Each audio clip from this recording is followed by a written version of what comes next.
Class 11-এ Bangla. বাংলার মুখ আমি দেখিয়াছি লিখেছেন কবি জীবনানন্দ দাশ। তোমরা সবাই মন দিয়ে শোনো, লেখো, সবাই লাইক অ্যান্ড সাবস্ক্রাইবটা অবশ্যই সবাই দিয়ে দাও। তাহলে আমি শুরু করছি। বেহুলা ইন্দ্রের সভায় যাত্রাকালে কার গান শুনেছিলেন? তার নাচকে কার সঙ্গে তুলনা করা হয়েছে? বেহুলা ইন্দ্রের সভায় যাত্রাকালে শ্যামা পাখির গান শুনেছিলেন, তার নাচকে ছিন্ন খঞ্জনার সঙ্গে তুলনা করা হয়েছে। বেহুলা যাত্রাপথে প্রাকৃতিক দৃশ্যের পরিচয় কবির অনুসরণে লেখো।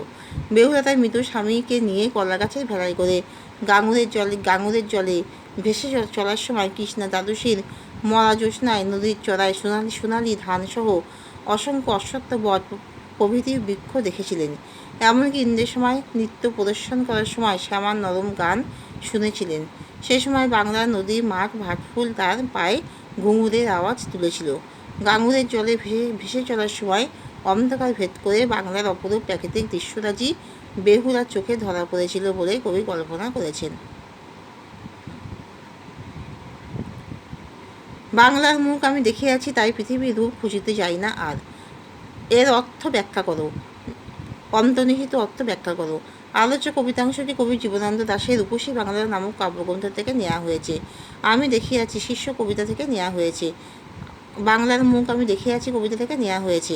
এখানে বাংলার রূপসাগরের ডুব দিয়ে নিজের রূপ তৃষ্ণা নিবেদনের প্রসঙ্গ উপস্থাপনা হয়েছে। কবি জীবনানন্দ দাশ ছিলেন প্রকৃতিপ্রেমী ও সৌন্দর্য পিপাসু। নিজের রূপ তৃষ্ণা নিবেদনার্থে তিনি বাংলার প্রাকৃতিক উপাদানসমূহ মননশীল হৃদয় অবলোকন করেছেন। বাংলার প্রাকৃতিক রূপ সৌন্দর্য তার হৃদয় হরণ করে নিয়েছে। আবহমান কালের বাংলার প্রকৃতি, গাছপালা, কাহিনী, উপখ্যান, লতা পাতা, ফল মূল সব কিছু তার চোখে অনন্য ও তুলনাতীত প্রতিপন্ন হয়েছে।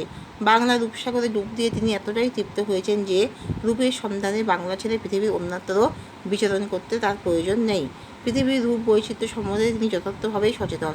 তবু বাংলার রূপ মহিমা তার কাছে এতটাই প্রকট যে পৃথিবীর রূপ খুঁজতে তিনি আর অন্য কোথাও যাননি।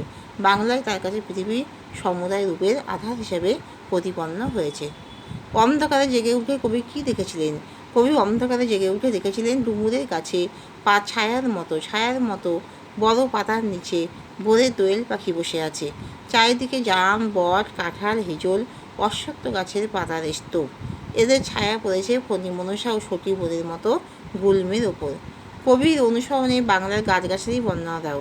কবি এখানে বাংলার মুখ ফুটিয়ে তুলেছেন। কখনো ভোরের দোয়েল পাখি ডুমুর গাছের বড় বড় পাতার তলে বসে আছে, আরেকদিকে জাম, বট, কাঁঠাল, হিজল, অশ্বত্থ গাছের নিবিড় অবস্থান। এই গাছগুলো নিঃসন্দেহে দাঁড়িয়ে যেন বাংলার স্নিগ্ধ প্রকৃতিকে শান্ত করে তুলেছে।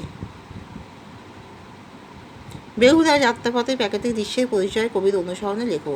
4 শতকের কনিষ্ঠ পুত্রবধূ বেহুলা যখন মৃত স্বামীর প্রাণ ফিরিয়ে আনতে গাঙ্গুলি ভেলা ভাসিয়ে স্বর্গলোকের উদ্দেশ্যে যাত্রা করেছিল, তার সেই যাত্রায় যে বিষাদ ছিল সেই বিষাদ কবি ফুটিয়ে তুলেছেন।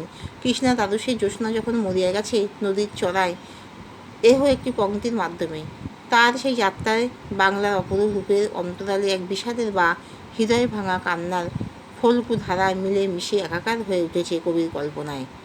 এমনকি স্বামীর জীবন ফিরিয়ে আনতে বেহুলাকে নৃত্য করে ইন্দ্রকে যে খুশি করতে হয়েছিল, সেই হৃদয়ে নিংড়ানো কান্নার পেছনে নৃত্যের ভঙ্গি